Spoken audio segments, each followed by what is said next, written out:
Hello friends, तो हम double AFCPS note से माइनर्स कर रहे थे। बायोकेमिस्ट्री के लेक्चर 1 हमने कर लिया था। आज लेक्चर 2 है सेल साइकिल।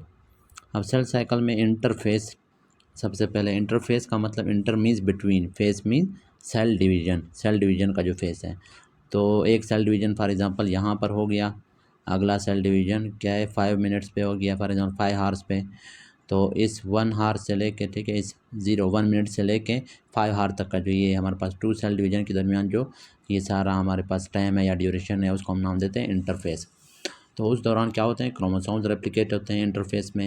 इंटरफेस में DNA भी रेप्लिकेट होता है। जाहिर सी बात है, पहले DNA रेप्लिकेट होगा और प्रोटीन्स डबल होंगे, हिस्टोन प्रोटीन्स, ठीक है। तो हिस्टोन प्रोटीन्स हमारे पास नए DNA के साथ भी अटैच होंगे और फिर क्रोमोसोम बन जाएंगे।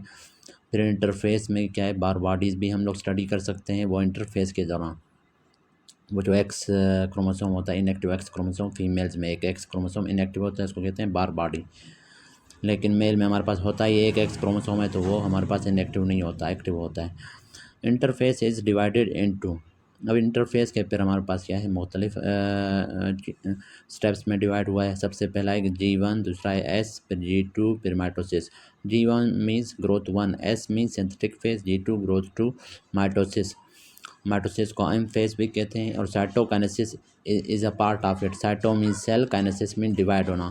तो इस दौरान हमारे पास क्या है, सेल 2 में डिवाइड होता है। ये फॉर एग्जांपल एक सेल है, ये सेल हमारे पास इस तरह से पिंच हो जाता है, ठीक है। इस साइड से भी अंदर की तरफ धंस जाता है, उस साइड से भी। तो होता होता होता आखिर में ये फुल इधर पिंच हो जाएगा, ये इधर, और ये आपस में एक दूसरे से अलग हो जाएंगे। इसको कहते हैं साइटोकाइनेसिस। ये स्टेप 4 में होता है, माइटोसिस के दौरान। तो D1 जो है प्राइमरी ग्रोथ है, प्रोटीन्स इसमें बनते हैं, ऑर्गेनेल्स बनते हैं, डबल होते हैं, प्रोटीन्स भी, ऑर्गेनेल्स भी, और मैसेंजर RNA भी डबल हो जाता है। ये सारी चीज़ें डबल होते हैं क्योंकि हमने अभी 2 सेल बनाने हैं। तो पहले हमारे पास फॉर एग्जांपल एक माइटोकॉन्ड्रिया, एक गोल्गी apparatus और एक न्यूक्लियर मेम्ब्रेन, और फॉर एग्जांपल प्रोटीन्स भी हमारे पास एक एक मौजूद थे। तो अब वो उनकी कॉपीज़ बनेंगे, वो सारे डबल डबल हो जाएंगे। 2 mitochondria, 2 endoplasmic reticulum, 2 Golgi apparatus 2 हो जाएंगे। ये अभी मैं सपोज कर रहा हूँ, ठीक है। वैसे ये 1 नहीं होते ना, एक सेल में कई हमारे पास सैकड़ों हज़ारों माइटोकॉन्ड्रिया हो सकते हैं। तो वो सारे माइटोकॉन्ड्रिया डबल हो जाते हैं, ठीक है। इस फेज़ के दौरान, G1 के दौरान सारे ऑर्गेनेल्स डबल होते हैं, प्रोटीन्स डबल होते हैं, और मैसेंजर RNA की सिंथेसिस भी होती है। फिर G1 जो फेस है, इसको कहते हैं आल्सो ग्रोथ 1 फेस भी कहते हैं इस G1 को, ठीक है। और ये G1 फेस क्या है, लॉन्गेस्ट फेस है, 8 से लेकर 10 हार्स तक इसका ड्यूरेशन होता है। फिर इस G1 के दौरान एक चेक पॉइंट होता है जो कि चेक करता है अगर इफ़ DNA इज डैमेज्ड, ठीक है। फिर S फेस है दूसरा, उसमें DNA रेप्लिकेट होता है। तो S हमारे पास इस फेस के दौरान हम क्या है, सेल्स को टारगेट करते हैं। कौन से cell, cytotoxic and cancer drugs हमारे पास वो एक्ट करते हैं यहाँ पर। तो सेल का जब एस फेस होगा, तो उस एस फेस के दौरान ये साइटोटॉक्सिक और कैंसर के जो ड्रग्स होते हैं वो हमारे पास एस फेस के दौरान डीएनए को डिस्ट्रॉय करते हैं। क्योंकि एस फेस के दौरान डीएनए डबल हो रहा होता है, उसकी रेप्लिकेशन हो रही होती है, तो उसको वो डिस्ट्रॉय करता है, तो फिर नए सेल नहीं बनेंगे। इसका ड्यूरेशन 5 to 6 हार है। और G2 जो है वो सेकेंडरी ग्रोथ फेज इसको कहते हैं। ये between S phase and mitosis के दरमियान होता है, और इसका ड्यूरेशन है 3 to 4 हार। इसके दौरान G2 में भी एक चेक पॉइंट होता है जो कि डीएनए को चेक करता है कि डीएनए में कोई रेप्लिकेशन प्रॉपरली हुई है या कोई डैमेज वगैरह प्रेजेंट है।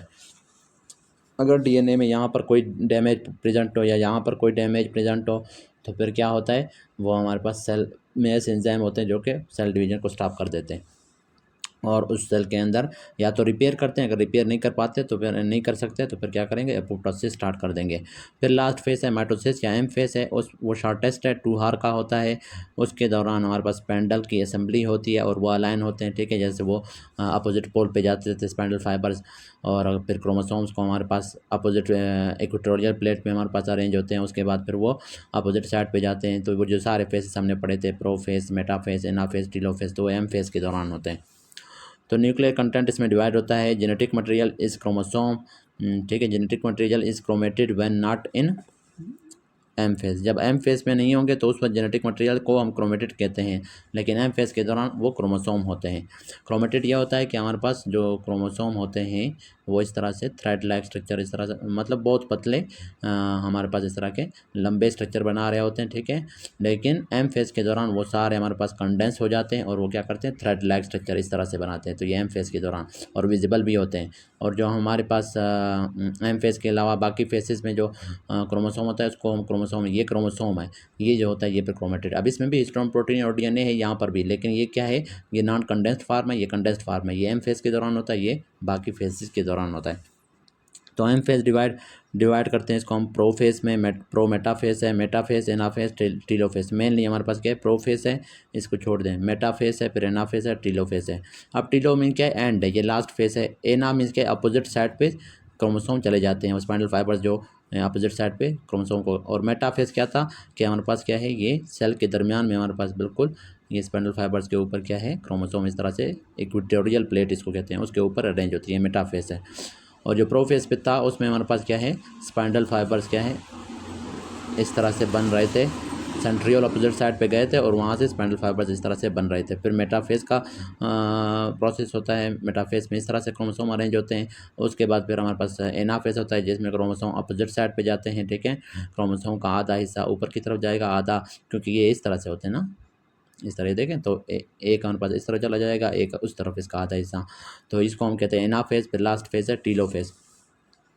टीलोफेज में फिर बिल्कुल हमारे पास ये वो हो जाते हैं साइटोकाइनेसिस। फिर उसके बाद होता है, अच्छा अब प्रोफेज में क्या है, सेंट्रियोल स्टार्ट मूव करेगा अपोजिट एंड को, और क्रोमोसोम फर्स्ट अपेयर, उसमें क्रोमोसोम फर्स्ट अपेयर होते हैं। प्रोमेटाफेज इसको छोड़ दें। मेटाफेज के दौरान क्रोमोसोम अलाइन होते हैं एट इक्वेटोरियल प्लेट, ये देखें इस तरह से। फिर मेटाफेज में क्रोमोसोम थिकेस्ट होते हैं, ये इंपॉर्टेंट पॉइंट है, ये याद रखना है। मेटाफेज में क्रोमोसोम बिगिन टू डिवाइड भी होते हैं, और कैरियोटाइपिंग भी हम लोग मेटाफेज के दौरान करते हैं। तो कैरियोटाइपिंग मेटाफेज के दौरान कर रहे थे, बार बॉडीज़ को हम स्टडी कर रहे थे ड्यूरिंग इंटरफेस, ये चीज़ें याद रखें, इस तरह के पॉइंट। फिर एनाफेज है, उसमें डिवीजन ऑफ क्रोमेटिड्स होती है और सिस्टर क्रोमेटिड्स मूव करेंगे अपोजिट साइड को। और नॉन डिसजंक्शन जो हमारे पास होता है कुछ क्रोमोसोमल डिसऑर्डर्स में, वो भी इसी में होता है। टीलोफेज गैस स्पाइनल फाइबर, जिसमें फिर डिसअपेयर होते हैं और डीकंडेंसेशन ऑफ क्रोमोसोम होता है, और फिर से क्रोमोसोम इस तरह से क्रोमेटेड की फॉर्म में चले जाते हैं। फिर उसके बाद है एनाफेज में, टीलोफेज हो गया।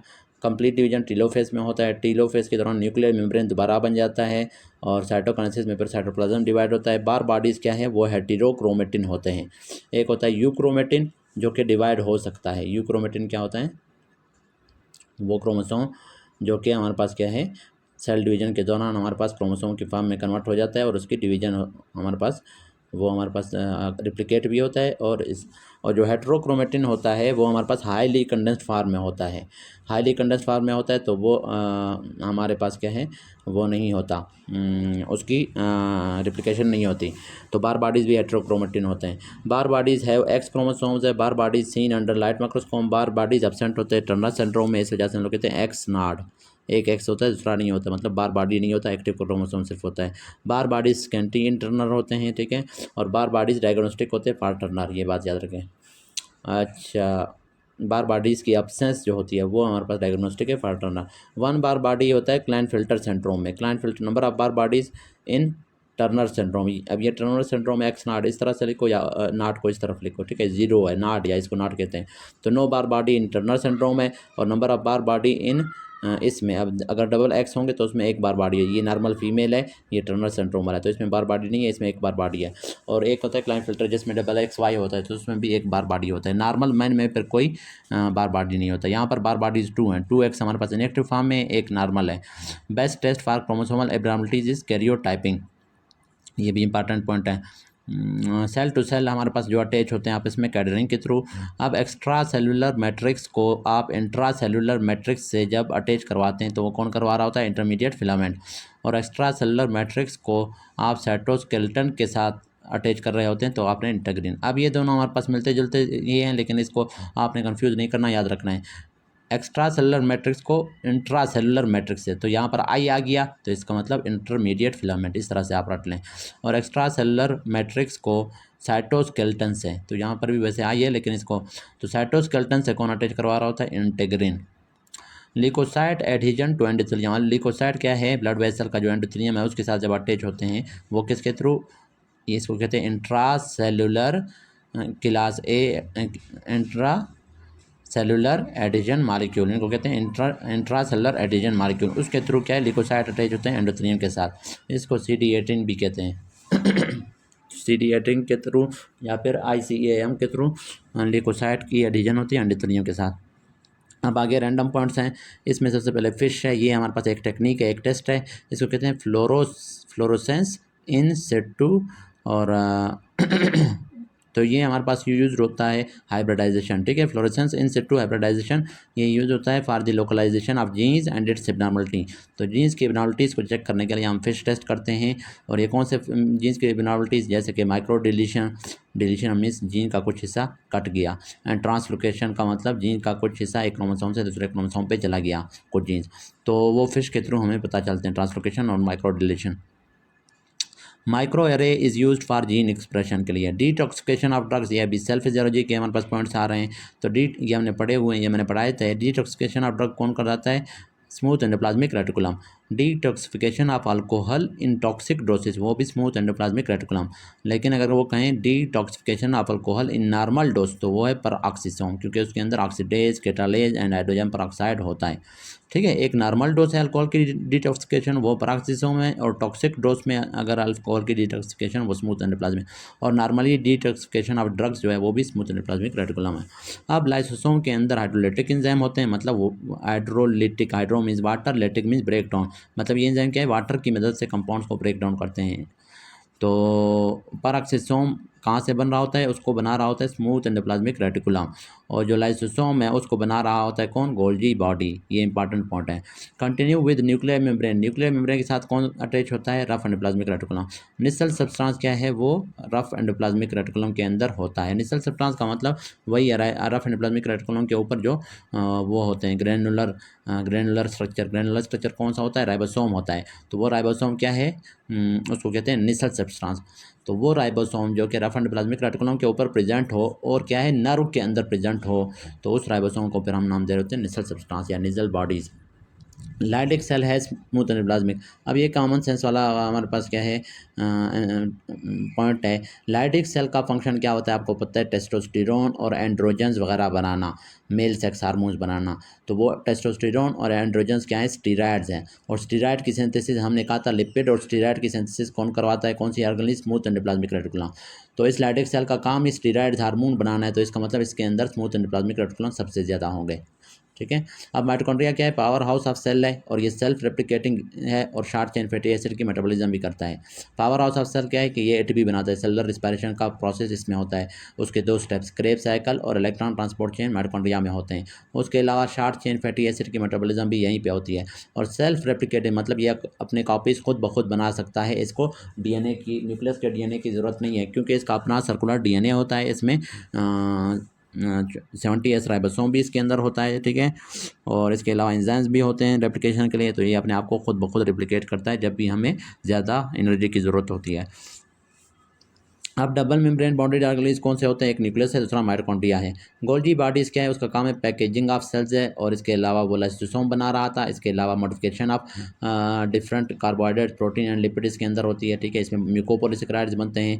प्रोडक्शन ऑफ प्रोटीन्स कहाँ पे होती है? Ribosome more than rough endoplasmic reticulum, ठीक है। ऑप्शन में अगर राइबोसोम है उसको करेक्ट करना है, अगर वो नहीं है तो फिर आपने रफ एंडोप्लाज्मिक रेटिकुलम करेक्ट करना है। अब रफ एंडोप्लाज्मिक रेटिकुलम के ऊपर भी यही राइबोसोम होते हैं, वो बना रहे होते हैं प्रोटीन्स। सेंट्रियोल्स में एक, अब सेंट्रियोल क्या बनाते हैं? बेजल बॉडीज़ बनाते हैं। और बेजल बॉडी क्या बनाता है? सीलिया एंड फ्लैजिला, ठीक है। ये मैंने आपको पढ़ाए थे, समझाए थे। अब डेस्मिन मेंटेन करेगा structural and functional integrity in the cell, ठीक है। साइटोस्केलेटन है, समझे। वे मेंटेन अटैचमेंट्स करवाता है, सेल की माइग्रेशन और सेल की सिग्नलिंग। साइटोकेराटिन रेजिस्ट करता है मैकेनिकल स्ट्रेस को। माइक्रोट्यूबुलिन मतलब छोटे छोटे ट्यूब्यूल्स, ये बनाता है क्या? माइक्रोट्यूबुलिन बनाएगा हमारे पास ये ट्यूबुलिन प्रोटीन से बना होता है, और ये बनाएगा स्पाइंडल फाइबर्स वगैरह, और स्पाइंडल फाइबर्स आपको पता है सेल डिवीजन में हेल्प करता है।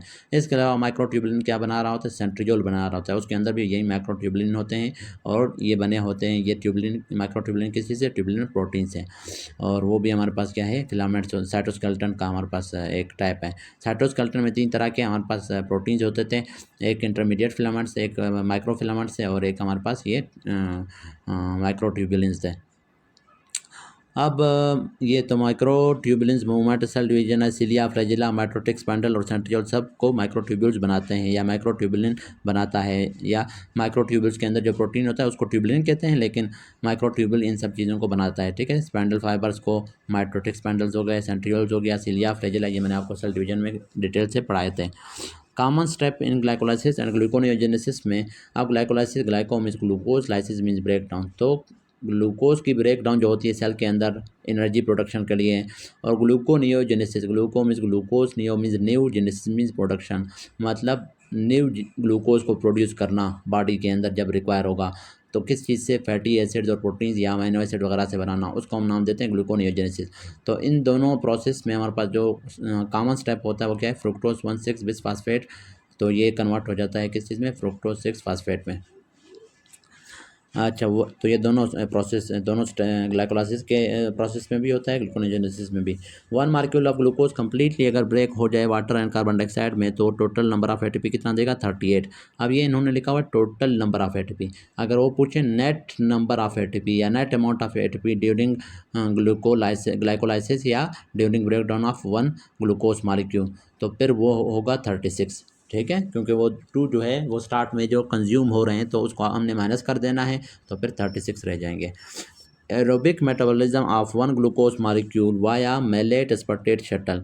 अच्छा, अब एरोबिक ग्लाइकोलाइसिस, एरोबिक मेटाबॉलिज्म हो रही है ग्लूकोज मॉलिक्यूल की किस शटल के जरिए, मेलेट एस्पार्टेट शटल के जरिए हार्ट एंड लिवर सेल्स के अंदर। तो फिर कितने एटीपी बनते हैं, 32 एटीपी, क्योंकि उसमें कुछ एटीपी इस शटल के दौरान, मेलेट एस्पार्टेट शटल के दौरान वो 4 एटीपीज यूटिलाइज हो जाते हैं। Normally net amount of ATP 36 थे, मैंने बताया था। तो इस शटल के दौरान वो 4 एटीपीज यूटिलाइज होकर 36 से कन्वर्ट हो जाएंगे 32 में। अब एरोबिक मेटाबॉलिज्म ऑफ, अच्छा ये हो गया aerobic metabolism of one glucose molecule via glycerol 3 phosphate shuttle. अब ये है ग्लाइसरोल 3 फास्फेट शटल, ये पे स्केलेटल मसल में होता है। अब वहाँ पर वो एमसीक्यू ये भी पूछ सकते हैं कि हार्ट और लिवर के अंदर मेलेट एस्पार्टेट शटल ज़्यादातर मेनली किस में होता है, हार्ट एंड लिवर में होता है। और नेट अमाउंट ऑफ एटीपी 32, ये आपने याद रखने हैं। और ग्लाइसरोल फास्फेट शटल वो पूछेंगे कहाँ पे होता है, स्केलेटल मसल में, तो उसमें नेट एटीपी कितने हैं, 30 है। इसमें मतलब 6 एटीपी यूटिलाइज हो रहे हैं। ठीक है, फिर है aerobic glycolysis of glucose produces net two. अब एनएरोबिक ग्लाइकोलाइसिस के बोल रहा है जिसमें ऑक्सीजन ना हो।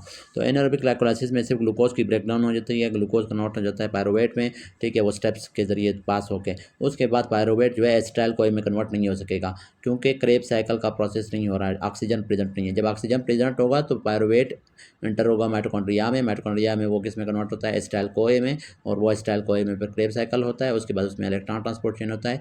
तो ये पायरुवेट की एसिटाइल कोए में कन्वर्जन स्टॉप हो जाएगी और पायरुवेट एसिटाइल कोए की बजाय किस में, लैक्टेट के अंदर कन्वर्ट होगा, लैक्टेट में कन्वर्ट होगा या लैक्टिक एसिड में कन्वर्ट होगा।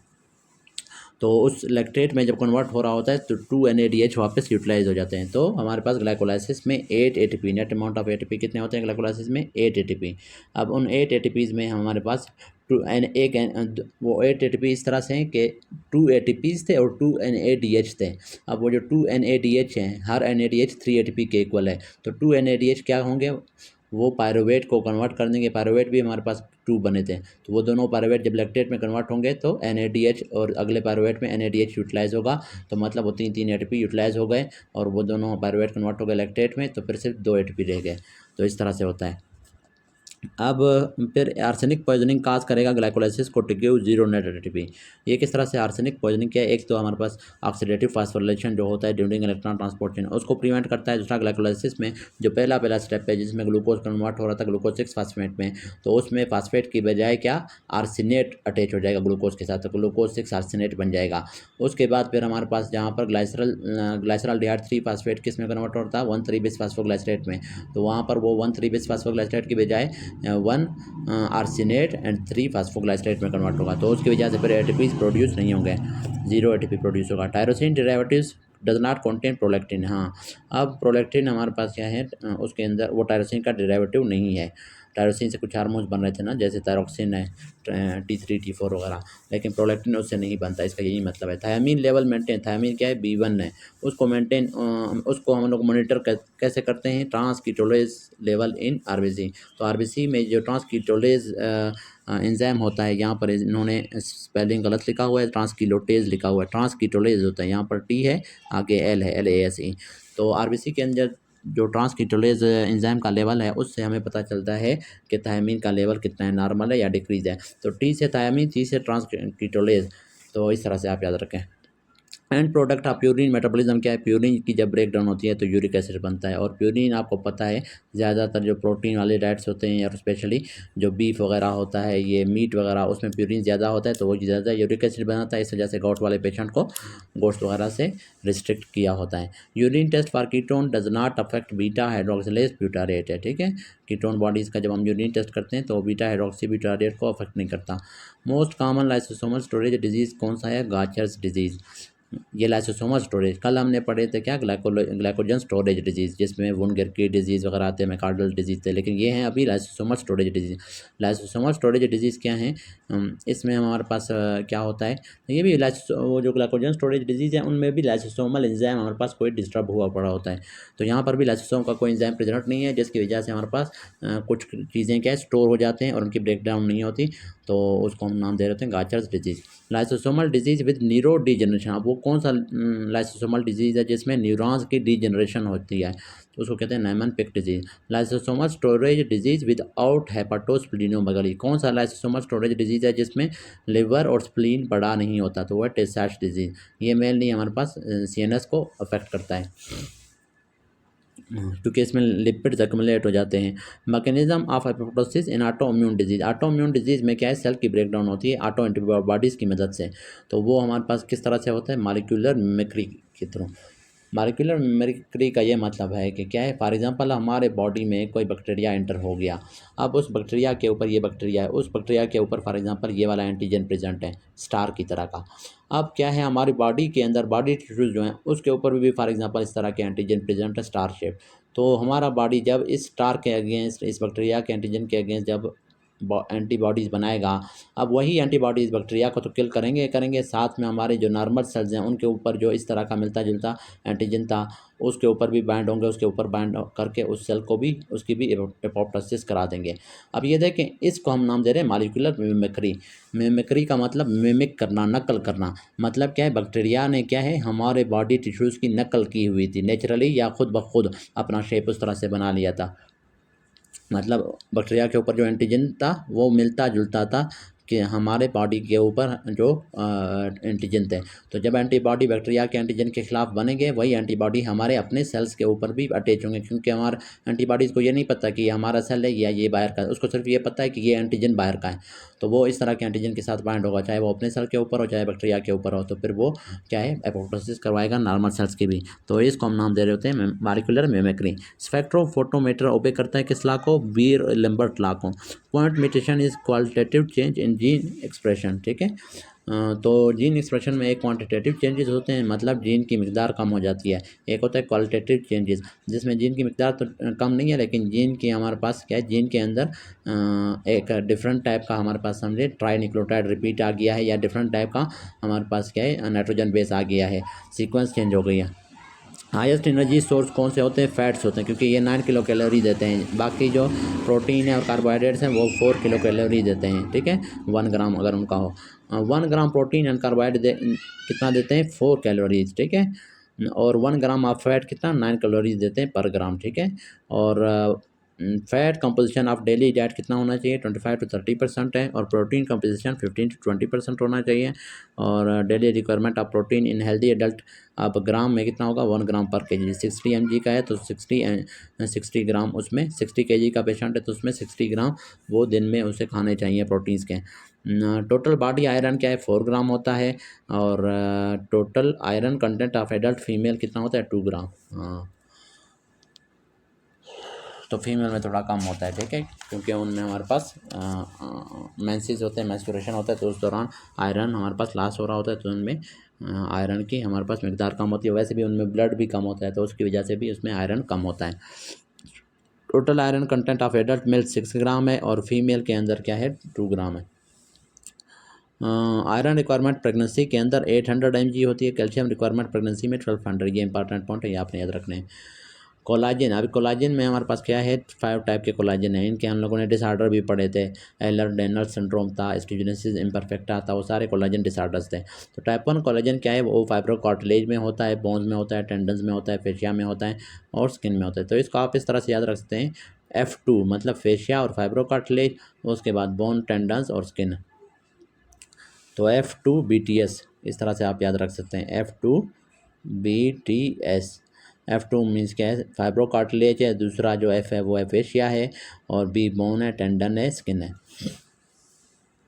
Type 2 collagen elastic and hyaline cartilage में प्रेजेंट होता है, और विचरस बॉडी में, विचरस बॉडी जो आई का हमारे पास पोस्टीरियर सेगमेंट, जिसको विचरस सेगमेंट, लेंस के पीछे जो वाला हिस्सा होता है उसको विचरस सेगमेंट कहते हैं, उसमें हमारे पास ये होता है। टाइप 3 क्या है, ब्लड वेसल में होता है, यूट्रस में होता है, और रेटिकुलन में होता है। रेटिकुलन मतलब और स्किन में होता है, ठीक है। ब्लड वेसल, यूट्रस, रेटिकुलन और स्किन में, इनका भी आप कोई वो बना सकते हैं, इसको आप बर्स, अब बर से याद रख सकते हैं। बी से ब्लड वेसल है, यू से यूट्रस है, आर से रेटिकुलम है, एस से स्किन है। अच्छा, फिर है टाइप 4 बेसमेंट मेम्ब्रेन में होता है, और लेंस के अंदर टाइप 4 होता है। Early wound healing plus granulation tissue, तो उस वक्त टाइप 3 कोलेजन प्रेजेंट होता है। लेट वाउंड हीलिंग जब होता है और वो वाउंड स्ट्रेंथ वो कौन प्रोवाइड कर रहा होता है, टाइप 1 कोलाजन, क्योंकि टाइप 1 कोलाजन वो बहुत ज़्यादा स्ट्रांग होता है, इसी वजह से वो बोन्स भी प्रेजेंट है ना, देखें। और टाइप 3 कोलाजन क्या है, वो वीक होता है, जैसे ब्लड वेसल, यूट्रस वगैरह में है ना, तो वो वीक होता है। तो स्टार्ट में हीलिंग के दौरान वही बनता है, बाद में फिर क्या है, लेट वाउंड हीलिंग में क्या है, वाउंड को स्ट्रेंथन करना होता है, तो टाइप 1 कोलाजन बनता है। अब फिर हमारे पास टाइप 1 काइलोमाइक्रोनीमिया। अब इसमें फिर हमारे पास क्या है, ये जो लिपिड के हमारे पास डिसऑर्डर्स है वो हम लोग पढ़ रहे हैं, ठीक है। अब काइलोमाइक्रोन, जिसमें हमारे पास टाइप 1 में क्या है, ये ऑटोसोमल रिसेसिव डिजीज़ है। इसमें लिपोप्रोटीन लाइपेज जो एंजाइम होता है उसमें डिफेक्ट होता है, उसकी वजह से कोलेस्ट्रॉल इंक्रीज़ होगा, काइलोमाइक्रोन भी इंक्रीज़ होगा, और ट्राइग्लिसराइड भी इंक्रीज़ होंगे, ठीक है। काइलोमाइक्रोनीमिया का मतलब, काइलोमाइक्रोन का, ईमिया का मतलब ब्लड के अंदर बढ़ जाना, तो इस एंजाइम की डिफेक्ट की वजह से ये बढ़ जाते हैं, ठीक है। इस एंजाइम ने तोड़ना था काइलोमाइक्रोन को, तो ये एंजाइम अब डिफेक्टिव है, तो काइलोमाइक्रोन उनकी ब्रेकडाउन नहीं होगी, तो ब्लड के अंदर वो इंक्रीज़ होंगे। फिर प्रोराइटिक जेंथोमाज, और इसमें प्रोराइटस भी होता है, ठीक है, और जेंथोमाज भी होते हैं, येलोनेश ऑफ स्किन होता है, ठीक है, और दी आईलिड्स वगैरह, या और the other body skin surfaces. Type 2 hyper cholesterolemia, ये फिर है ऑटोसोमल डोमिनेंट, इसमें डिफेक्ट या एब्सेंट एलडीएल रिसेप्टर होता है, उसकी वजह से फिर क्या है, कोलेस्ट्रॉल इंक्रीज होता है, और इसमें एक्लिस टेंडन जो होता है उसके अंदर जेंथोमास बनते हैं। मतलब इसमें भी हमारे पास क्या है, एलडीएल रिसेप्टर डिफेक्टिव है, उसकी वजह से कोलेस्ट्रॉल सेल्स के अंदर इंटर नहीं होगा। एलडीएल रिसेप्टर क्या है, सेल्स के ऊपर भी प्रेजेंट होता है, तो वो सारा हमारे पास ब्लड के अंदर रहेगा, जिसकी वजह से कोलेस्ट्रॉल ब्लड के अंदर इंक्रीज होगा, और फिर क्या है, वो जेंथोमास भी काज करेगा पेरिफेरीज में जाकर, टिश्यूज़ में जब इंटर होगा। टाइप 3 डिस बीटा लिपोप्रोटीनीमिया, ये फिर ऑटोसोमल रिसेसिव है, एपोई डिफेक्टिव है, इंक्रीज काइलोमाइक्रोन एंड ट्राइग्लिसराइड। अच्छा, ये इतने इंपॉर्टेंट नहीं है, एक रीड आप दे देना, ठीक है। उसके बाद है म्यूटेशंस। अब म्यूटेशंस में हमारे पास फिर क्या है, अब उसके टाइप्स हैं, मिस सेंस म्यूटेशन होती है, नॉन सेंस होती है, और फ्रेम शिफ्ट है, और फिर क्या है, स्प्लाइस साइट म्यूटेशन है। अब मिस सेंस म्यूटेशन क्या है, ये पॉइंट म्यूटेशन की टाइप है, इसकी एग्जांपल है सिकल सेल डिजीज़। हाँ, अब ये इसके एग्जांपल आपने याद रखना है कि सिकल सेल डिजीज़ क्या है, पॉइंट म्यूटेशन की भी एग्जांपल है, और सिकल सेल डिजीज़ क्या है, मिस सेंस म्यूटेशन की भी टाइप है, एग्जांपल है, क्योंकि मिस सेंस म्यूटेशन खुद भी पॉइंट म्यूटेशन की टाइप है। तो इसमें क्या होता है, अब इसमें सब्सटीट्यूशन ऑफ क्या होता है, सब्सटीट्यूशन ऑफ ग्लूटामिक एसिड हमारे पास विद वैलिन, तो ग्लूटामिक एसिड की जगह आता है अब वैलिन आ जाता है, सिर्फ एक पोजीशन पे, मतलब एक अमीनो एसिड चेंज होने की वजह से, तो वो सिकल सेल हमारे पास हीमोग्लोबिन बनेगा, और उसको कहते हैं सिकल सेल डिजीज़। फिर नॉन सेंस म्यूटेशन जो होती है वो रिजल्ट होता है इन अर्ली स्टॉप कोडॉन, उसमें स्टॉप कोडॉन जल्दी, तो इसकी वजह से रेप्लिकेशन ऑफ डीएनए या जीन्स जल्दी स्टॉप हो जाता है। जो स्टॉप कोडॉन कौन से हैं, यूजे और यूरासिल एडेनिन गवानी, ये वाले usually generate non functional protein, तो ये हमारे पास जब प्रोटीन बनेंगे वो नॉन फंक्शनल होंगे, और स्टॉप करेगा नॉन सेंस है, ठीक है। नॉन सेंस है मतलब स्टॉप कर रहे हैं रेप्लिकेशन को, और मैसेंजर आरएनए वगैरह की सिंथेसिस को, ट्रांसलेशन को स्टॉप कर रहे हैं, जिसकी वजह से नॉन फंक्शनल प्रोटीन बन रहे हैं। अब फ्रेम शिफ्ट म्यूटेशन, अब फ्रेम शिफ्ट में क्या है, बहुत बड़ी चेंजेस आते हैं, इसमें क्या है, इसकी एग्जांपल है डुशेन मस्कुलर डिस्ट्रॉफी और टेसास डिजीज़, वो फ्रेम शिफ्ट म्यूटेशन की टाइप है। टेसास डिजीज़ अभी हमने पढ़ा कि लाइसोसोमल स्टोरेज डिजीज़ की एक टाइप है, तो वो उसमें हमारे पास क्या है, फ्रेम शिफ्ट म्यूटेशन हो रही होती है, जिसकी वजह से लाइसोसोमल स्टोरेज डिजीज़ में टेसास डिजीज़ की भी उसकी एक टाइप है, तो ये हमारे पास हो सकता है। अब स्प्लाइस साइट म्यूटेशन में क्या है, बीटा अल्फा और बीटा थैलेसीमिया आता है, गाचर डिजीज़ और मार्फन सिंड्रोम। फिर अभी लाइपोप्रोटीन्स पढ़ते हैं। लाइपोप्रोटीन्स क्या है? मतलब लिपिड और प्रोटीन्स की कम्बिनेशन। तो इसमें हमारे पास सबसे पहला है काइलोमाइक्रोन, जो कि इंटेस्टाइन के अंदर बनते हैं, और VLDL very low density lipoprotein, और लो डेंसिटी लिपोप्रोटीन ये लिवर में होते हैं। HDL क्या है? लिवर और इंटेस्टाइन में होता है। हाईएस्ट ट्राइग्लिसराइड क्या है? काइलोमाइक्रोन्स में सबसे ज़्यादा ट्राइग्लिसराइड होते हैं। दूसरे नंबर पे VLDL में होते हैं, फिर LDL में, फिर HDL में।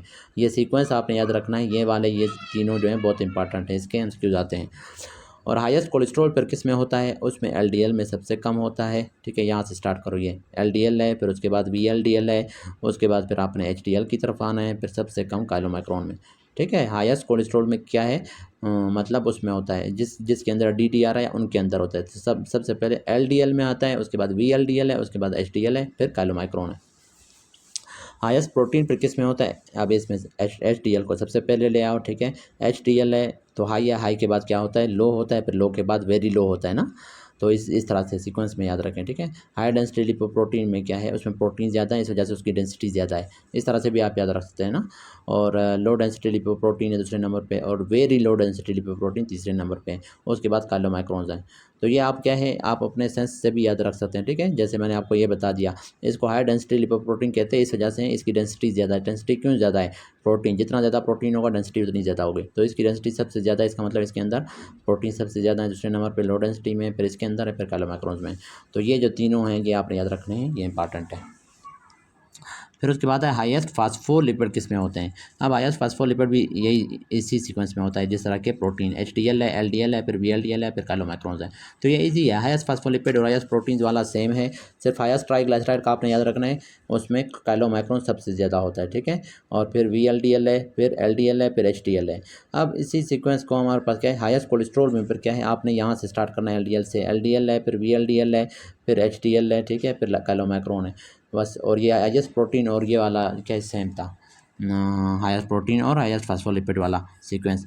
उसके बाद है an product of amino acid metabolism क्या है? ट्रिप्टोफैन क्या है? एक अमीनो एसिड है, वो सेरोटोनिन जो कि एक न्यूरोट्रांसमीटर वो बनाता है, मेलाटोनिन बनाता है, ये हमारे पास एक हार्मोन है, ये स्लीप एंड वेक साइकिल में हेल्प कर रहा होता है। और नियासिन क्या है? विटामिन B3 है, उसमें भी हमारे पास ट्रिप्टोफैन की अमीनो एसिड उसको बनाने में हेल्प करता है।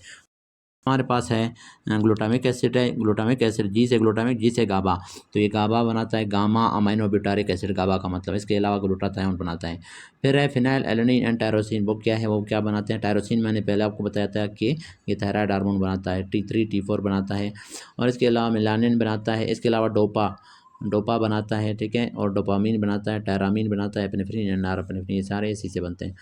उसके बाद अर्जिनिन है, वो यूरिया एंड क्रिएटिनिन बनाता है। फिर मेथियोनिन एंड सिस्टीन है, वो पायरुवेट फॉर्मेशन करता है और ग्लूटाथायोन बनाता है। अब इसमें जो इंपॉर्टेंट पॉइंट है, एक तो ये ट्रिप्टोफैन वाला है। ठीक है, सेरोटोनिन, मेलाटोनिन, नियासिन। दूसरा जो सबसे इंपॉर्टेंट है वो हमारे पास ये वाला है टायरोसिन के, वो T3 T4 बनाता है। इसके अलावा एपिनेफ्रिन, नॉरएपिनेफ्रिन और डोपामिन, जिनको कैटेकोलोमाइंस कह रहे हैं, तो वो भी टायरामीन से बनता है, ये भी इंपॉर्टेंट है। ठीक है, तीसरा जो सबसे इंपॉर्टेंट है वो ये वाला ग्लूटामिक एसिड से क्या बनता है? गाबा एंड ग्लूटाथायोन। तो ये आपने याद रखने हैं। ठीक है, तो थ्योरी हमारी कंप्लीट हो गई बायोकेम की। कल से इंशाल्लाह हम MCQ स्टार्ट कर देंगे, और अगर कुछ समझ नहीं आए तो आप MCQ में पूछ सकते हैं। Thank you.